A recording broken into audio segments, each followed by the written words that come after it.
Vamos a la palabra del Señor, vamos a Marcos capítulo 6. Vamos a empezar aquí en Marcos capítulo 6 y a continuar con el estudio, a rematar más bien, como decimos, como el último empuje en los dos últimos versos que hemos estado viendo en el bloque de Marcos capítulo 6, versículo 1 hasta el versículo 6. ¿Qué ha producido Jesús en nosotros?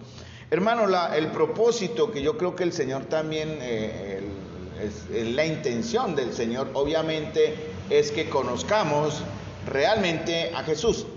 A veces tenemos esa religiosidad o esa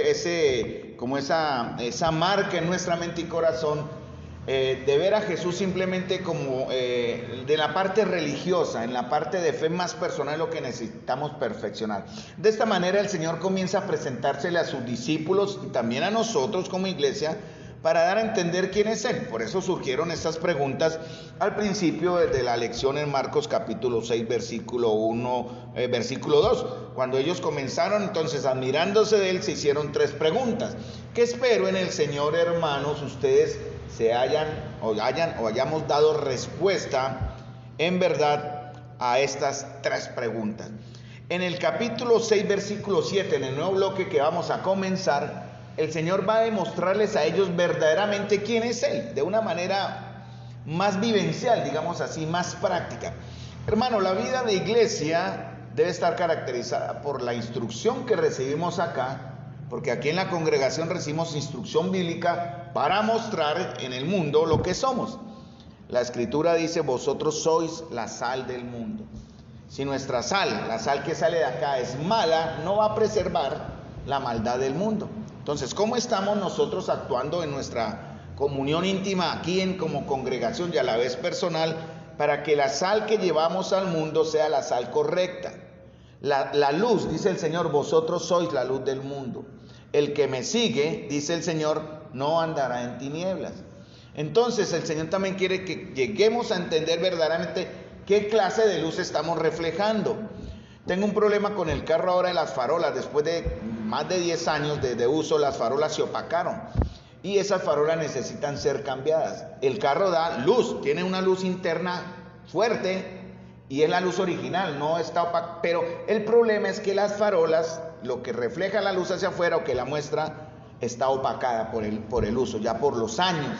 Entonces no está mostrando la luz en su potencia como está saliendo del interno del carro. Y me parece un buen ejemplo de lo que nosotros debemos entonces también mostrar en nuestra vida personal, en nuestra vida de iglesia. ¿Qué cosas hay en nuestra vida, hermanos?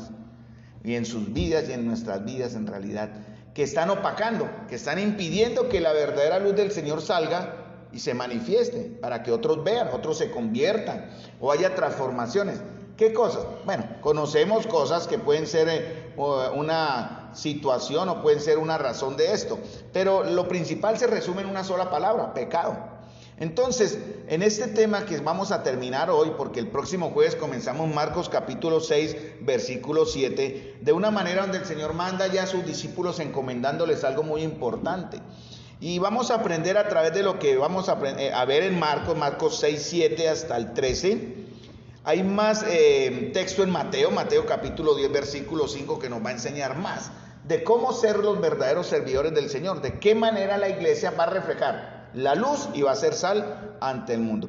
Pero desafortunadamente, hermanos, hay algo que siempre va como a generar que el propósito de Dios en cierta manera se vea minimizado. No porque Él pierda poder, sino donde Él llega. Por ejemplo, Él llegó en caso, por ejemplo, al endemoniado gadareno en Gadara, y rescata a este hombre que estaba atormentado por demonios. Gran obra y buen milagro. Ellos se admiraron. Pero ¿qué sucedió? Dice en Marcos capítulo 5, versículo 17, comenzaron a rogarle que se fuera de sus contornos. O sea, los propietarios de los cerdos, al ver que los cerdos se despeñaron, entonces ellos, en lugar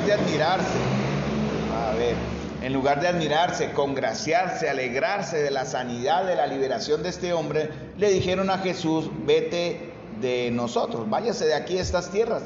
¿Y qué hizo el Señor, hermanos? Pues el Señor se fue. En realidad eso fue lo que él hizo. Él no va a estar donde no es recibido, aceptado. Y eso va a pasar aquí en Marcos capítulo 6, versículo 4 en adelante, entre sus mismos vecinos y aquellos que lo vieron crecer, ¿verdad?, a través de los años, pero no creen en él. Ni siquiera su familia creía en él. Más adelante ya ellos dan testimonio de haber sido convertidos y sus hermanos fueron parte importante de la iglesia cristiana los primeros años, ¿no? Santiago, el libro de Santiago fue escrito por su hermano, ¿verdad? Y es posible que el libro de Judas también fue escrito, pues obviamente por su hermano directamente, no por el Judas que fue traidor obviamente, pero el libro de la carta de Judas es el hermano del Señor. Pero en ese momento nadie creía en él. Y aquellos que lo admiraban, ¿verdad?, o que empezaron a preguntarse de dónde tiene estas cosas, qué sabiduría es esta, y estos milagros que por sus manos son hechos, dicen aquí en el verso 3, se escandalizaron. Buscaron, ¿por qué causa? Buscaron ellos tropiezo en Jesús. Y eso está en el verso 6.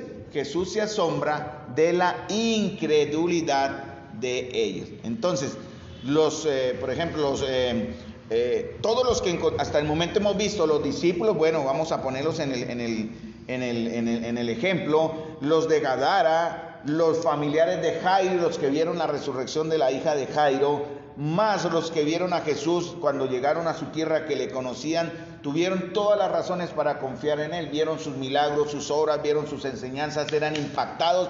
Sin embargo, no todos lo hicieron, no todos creyeron, ¿verdad?, incluyendo sus propios discípulos. Eso tiene que ver con nuestro libre albedrío, hermanos.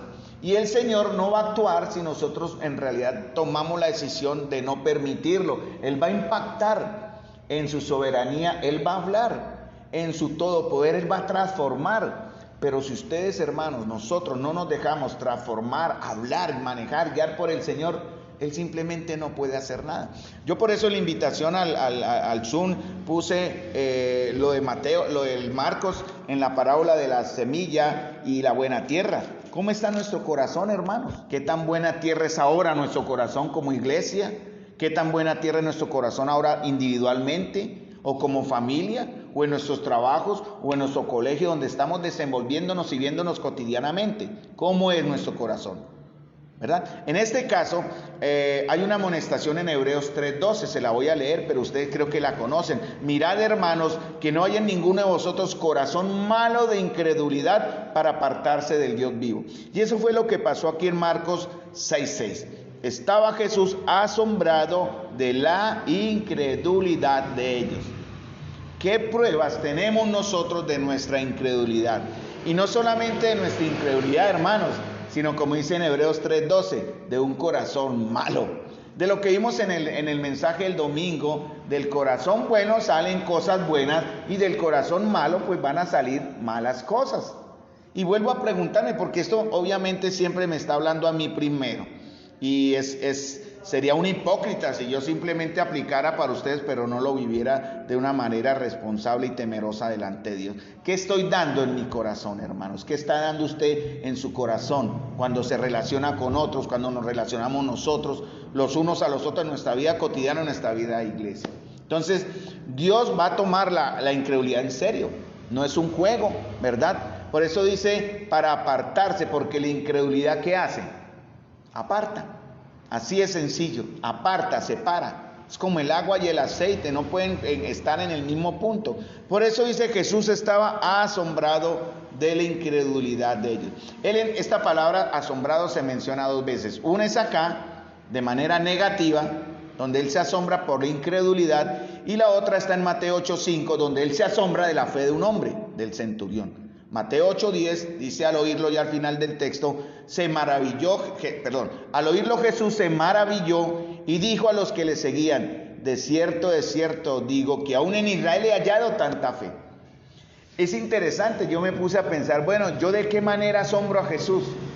¿De qué manera causo en el Señor como, él se asombró de este centurión, un impío en realidad, un hombre que estaba aprendiendo a creer en él, era un gentil, ni siquiera era su pueblo. Sin embargo, el Señor dice, ni aún en Israel he hallado tanta fe.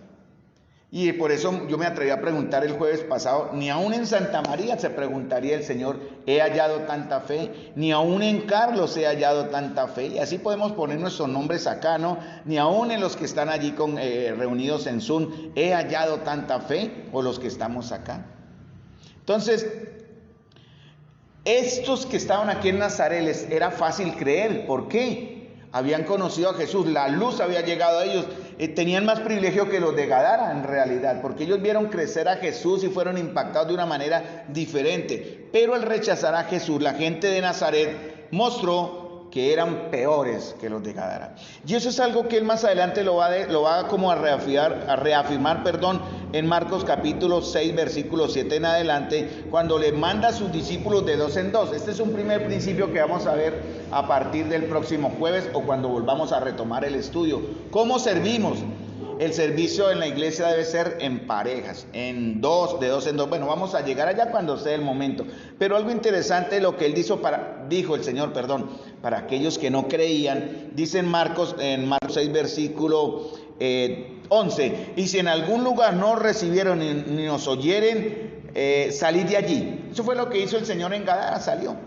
Hermanos, yo no quiero que el Señor salga de mi vida por mi incredulidad. Yo no quiero que el Señor salga de nuestra vida de iglesia por nuestra incredulidad. Tengamos mucho cuidado y estemos muy atentos de protegernos, porque como dice la misma Escritura, esta incredulidad nos aparta del Dios vivo. Y también nos trae juicio, ¿no? Horrenda cosa es caer en manos del Dios vivo. Se repite esa misma palabra en Hebreos capítulo 10. Hermanos, estemos revisando, mirad, como dice en Hebreos 13, 3:12, mírense hacia adentro y miremos cómo estamos nosotros realmente en nuestra aceptación de la obra del Señor entre nosotros. Entonces, en realidad dice aquí, de cierto digo que en el día del juicio será más tolerable el castigo para los de Sodoma y Gomorra que para aquella ciudad. ¿Por qué? Porque los de Sodoma y Gomorra no alcanzaron a conocer la salvación de Dios. Obviamente no alcanzaron a conocer el testimonio de Dios, a no ser por Lot, pero Lot no dio un buen testimonio. Por eso llegó el juicio sobre ellos, ¿verdad? Como lo rechazaron los de Nazaret, como no acudieron a él para que les sanara, no le llevaron enfermos, aunque algunos sí se atrevieron, eso lo dice más adelante en el capítulo 6, versículo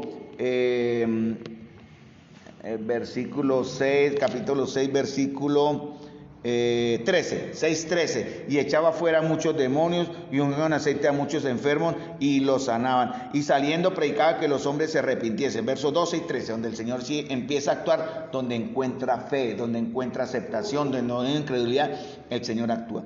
¿Por qué vemos que el Señor está actuando entre nosotros, hermanos?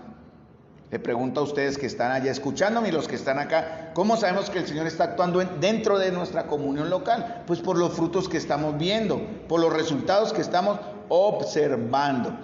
Desafortunadamente en Nazaret el Señor no pudo hacer grandes cosas, ¿sí? Y él salió de allá, ¿no? Salió de ahí, dice, y estaba asombrado de la incredulidad de ellos y recorría las aldeas de alrededor enseñando, dice el verso 6. Increíble cómo salió el Señor. Cuando uno está asombrado, yo creo que el gesto más conocido es como menear la cabeza, como increíble, ¿cómo es posible, no? De alguna manera. Entonces el Señor se asombró de una manera positiva con el centurión, de una manera negativa con los de Nazaret. Entonces, hermanos, ¿qué es lo que hace la diferencia en realidad en cuanto a la incredulidad? ¿Qué es lo que estamos hablando? Recuerde que el bloque que comenzamos en Marcos capítulo 4, versículo 35 y termina acá prácticamente en Marcos capítulo 6, versículo 6, tiene que ver con la fe en contraposición al temor. ¿Cómo la fe vence el temor? ¿Cómo la fe es lo contrario a la incredulidad? Es por eso que el Señor, para reafirmar la fe de sus discípulos, los envía. Porque a partir del verso 7 Él comienza a hacer algo ya más práctico. Es necesario en nuestra comunión pasar de las palabras a los hechos. Eso es algo que en Hechos 2:42 que estamos viendo los sábados con los caballeros se está viendo. Y vamos este sábado a tener una acción, vamos a ir de las palabras a los hechos. Este sábado no vamos a tener la reunión acá, vamos a ir a otro sitio a reunirnos y a tener un momento diferente entre nosotros con otros hermanos. Entonces vamos a empezar cuando dejamos de ver la fe, hermanos, como algo simplemente que se busca o se encuentra en la iglesia, que simplemente es para vivir en la comunión de iglesia, que es algo que se vive fuera, que la gente ve afuera, que la gente experimenta afuera y la gente se cuestiona. Pablo decía, hablando en Efesios capítulo 1, que él había oído, dice, yo habiendo oído de vuestra fe en el Señor Jesús y de vuestro amor para con todos los santos, dice en Efesios capítulo 1, versículo 15, nuestra fe se oye, no solamente se ve, se oye. ¿Por qué? Por lo que hacemos, por lo que otros van a ser agradecidos con el Señor, por lo que hacemos dentro de nosotros. Conoceréis la verdad y la verdad os hará libres. Hermanos, ¿qué tan libres somos?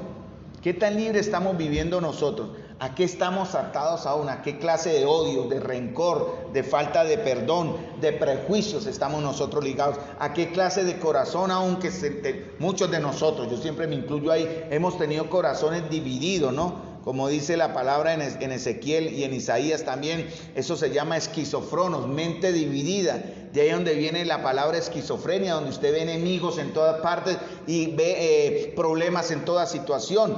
Y esa mente dividida es lo que el Señor también como que llama la atención en Santiago 1, ¿no? El hombre de doble ánimo es inconstante.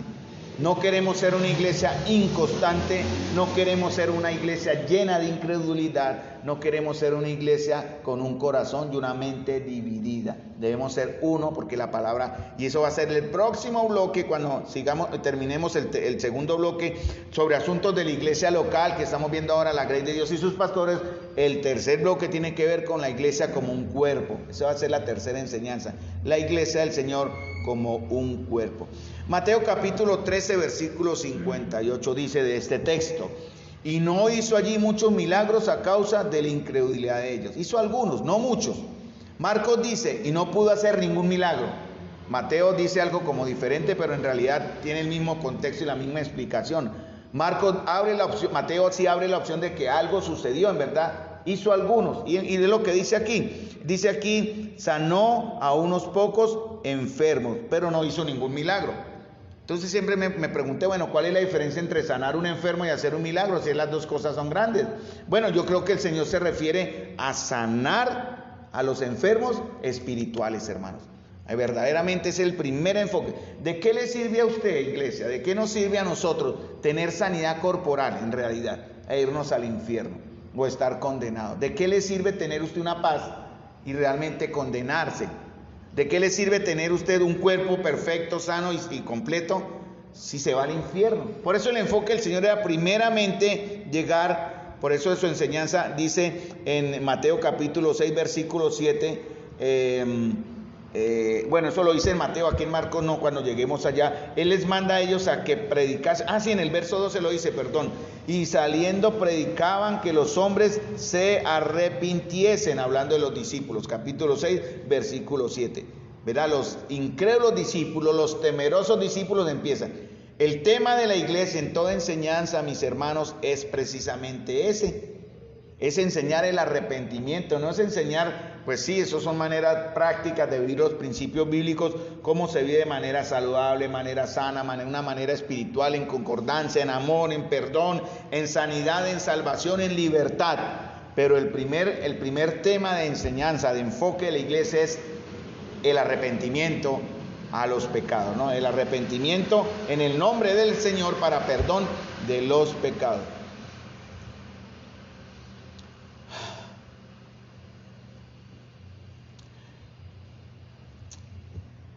Vamos entonces, dice en el último parte aquí en el verso 6, y recorría las aldeas de alrededor enseñando. Bueno, ¿qué enseñaba el Señor?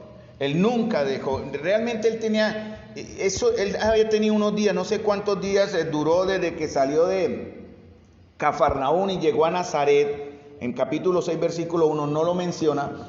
Pero vamos a poner un límite, como decir, para tener un entendimiento de una semana aproximadamente todo esto ha sucedido. Porque dice que saliendo de Cafarnaún, después de que dice, salió Jesús de allí y vino a su tierra.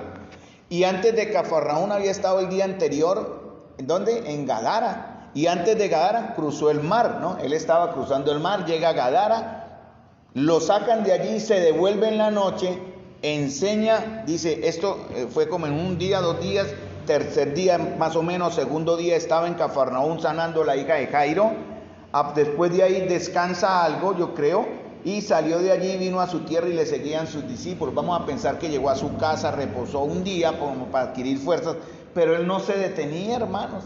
Dice después de haber enseñado y que lo rechaza nuevamente Nazaret, él sale de allí recorriendo las aldeas de alrededor enseñando.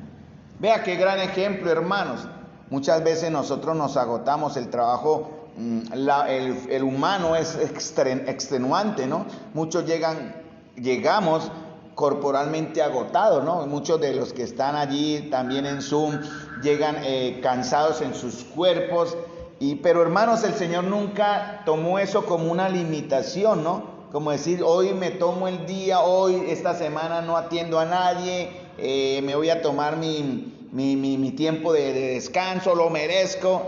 El Señor nunca, no vemos eso. Él se retiraba algunos momentos a descansar, pero ¿para qué?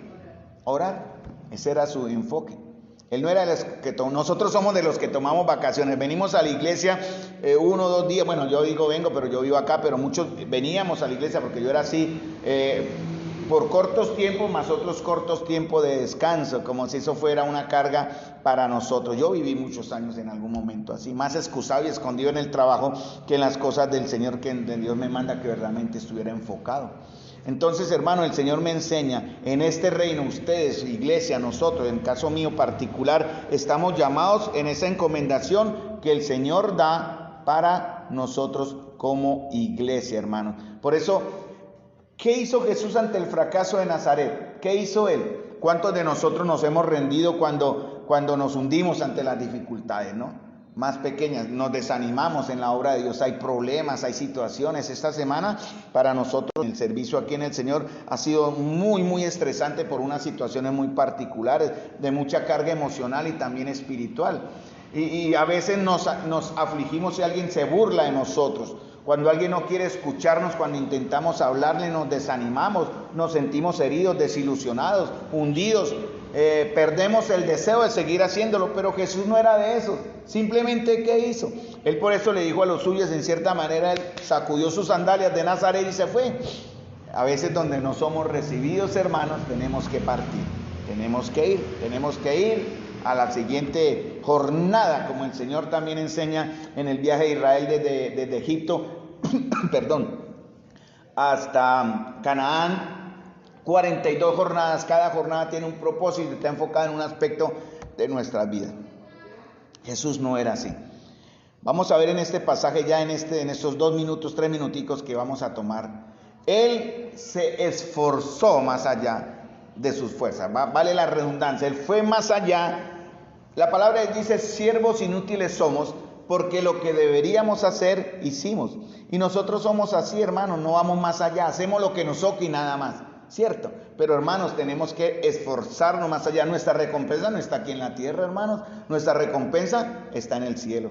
Bueno, si usted quiere vivir de manera horizontal, viviendo y apreciando y valorando lo que el ladrón va a robar y lo que el orín o la polilla se van a comer, hágalo, hermano, será su decisión. Eso es lo que dice en 1 Corintios capítulo 3, si alguno edifica sobre madera, heno o paja, eso será quemado por fuego. Pero si nosotros los demás, yo aquí me incluyo nosotros, queremos edificar sobre lo que va a permanecer, hermanos, recibiremos recompensa. Ese es mi enfoque personal en el servicio del Señor y no me da miedo ni pena decirlo, porque el Señor lo enseña también en su palabra. Entonces la incredulidad de la gente de Nazaret no podía impedir que Jesús anunciara el reino de Dios. Entonces, hermanos, no nos paralicemos ante una actitud negativa del mundo o de los mismos hermanos, ¿verdad? No nos desanimemos, tenemos que seguir en este proceso cuidándonos y también creciendo en la obra del Señor. Dice 1 Corintios 15, 58, y voy a leerlo rápidamente, perdóneme, aquí no lo tenía, pero ya lo encontré. 1 Corintios capítulo 5, versículos 15, versículo 58, dice, así que hermanos míos, y este es un llamado para nosotros, Estad firmes y constantes, ¿sí? ¿Qué dice? Creciendo en la obra del Señor siempre. O sea, no da lugar, no nos desanimemos, sabiendo aquí y acá que nuestro trabajo en el Señor no será en vano, hermanos. No será en vano. Y por eso, hermanos, el Señor hace algo muy interesante. Y lo vamos a ver. A partir de ahí el Señor comienza de una manera más vivencial, digo yo, más práctica, a involucrar a sus discípulos en el servicio, en la parte del servicio. Hay una gran diferencia, hermanos, entre ser siervos y ser servidores. Los discípulos aprendieron a ser siervos, lo aprendieron con dureza, lo aprendieron con dificultad, pero lo aprendieron al final. ¿Cómo sabemos? ¿Cómo sabemos que ellos aprendieron a ser siervos y no servidores? ¿Cuál es la diferencia? El servidor es el que hace el trabajo ocasional, el que simplemente por el momento, que es un gesto de amistad, un gesto voluntarioso, un gesto de servicio también, pero no lo hace un siervo como el Señor quiere que seamos. Él quiere que horademos nuestras orejas en verdad y nos rindamos al señorío de nuestro Dios y Señor. El servidor simplemente lo hace ocasional y nada más, no es comprometido, no va más allá. Pero el Señor ahora comienza, y a partir de capítulo 6, versículo 7, vamos a aprender unos principios. Yo los estoy aprendiendo aquí, ya llevo como 5 o 6 o más principios que nos enseñan cómo funcionar como iglesia en el aspecto de ser siervos, no servidores, siervos.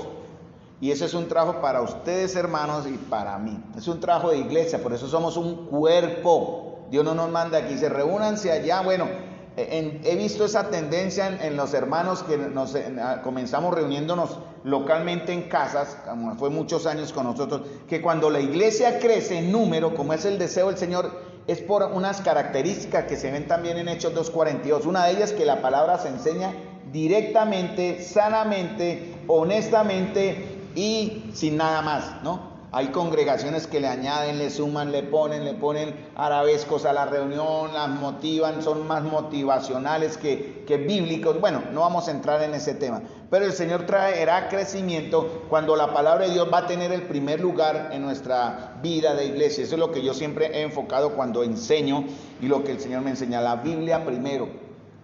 Porque esto, hermano, nos va a enseñar entonces a prepararnos para cuando vengan más personas. El Señor nos está preparando, créanme. Como dije, cuando nos reuníamos de manera locales, en casas y todo, y ya nos comenzamos a reunir en locales más grandes, porque el número crece, hermanos. Es imposible. Piensen que vamos a tener en algún momento que realizar 2 cultos. En algún momento, si el Señor nos sigue bendiciendo y nosotros lo permitimos, un culto en la mañana, un culto en la tarde, 2 cultos en la mañana, por la gran cantidad de salvos que van a llegar. Por eso el Señor comienza, voy a dar la introducción cortica en 3 minuticos, porque aquí tengo 3 minuticos más, en mi reloj allá y en mi reloj acá, 3 minuticos más, que dice Mateo 6, 7 al 13. Después llamó a los 12 y comenzó a enviarlos de 2 en 2, y les dio autoridad sobre los espíritus inmundos, y les mandó que no llevasen nada para el camino, sino solamente bordón, ni alforja, ni pan, ni dinero en el cinto, sino que calzasen sandalias, no vistiesen 2 túnicas, y les dijo: donde quiera que entréis en una casa, posad en ella hasta que salgáis de aquel lugar. Y si en algún lugar no os recibieren ni os oyeren, salid de allí, y sacudid el polvo que está debajo de vuestros pies para testimonio a ellos. De cierto os digo, que en el día del juicio será más tolerable el castigo para los de Sodoma y Gomorra que para aquella ciudad. Y saliendo predicaban que los hombres se arrepintiesen, y echaban fuera muchos demonios, y ungían con aceite a muchos enfermos y los sanaban. Esta es la introducción al siguiente bloque. Interesante el efecto de lo que el Señor produjo en sus discípulos. Los incrédulos que unos días antes se atemorizaron en la tormenta, los que duraron cuando de pronto Él sanó a la hija de Jairo, los que, vieron la incredulidad en los mismos de Nazaret, dicen aquí que, dice en el verso 13, echaban fuera demonios y ungían aceite a muchos enfermos y los sanaban. ¿Quiénes hacían esto? Los discípulos, entre ellos el traidor. Esto nos va a enseñar otra cosa también, y eso cuando lleguemos allá lo enseñamos, que es posible, porque es que la clave está acá en el término, en la palabra, en el nombre del Señor.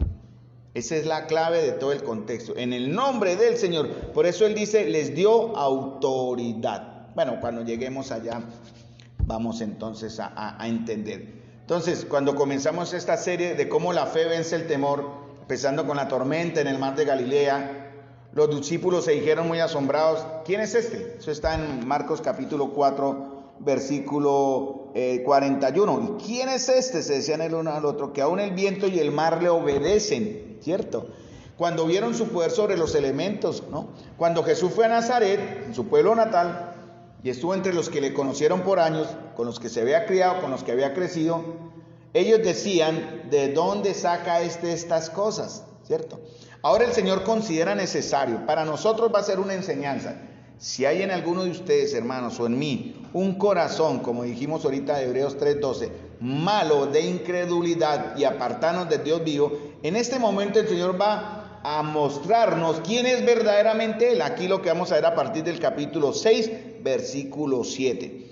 Si a partir de eso, hermano, en su corazón usted no tiene la certeza verdaderamente de quién es Él, sería bueno y sería muy sano que usted analizase su fe, ¿verdad?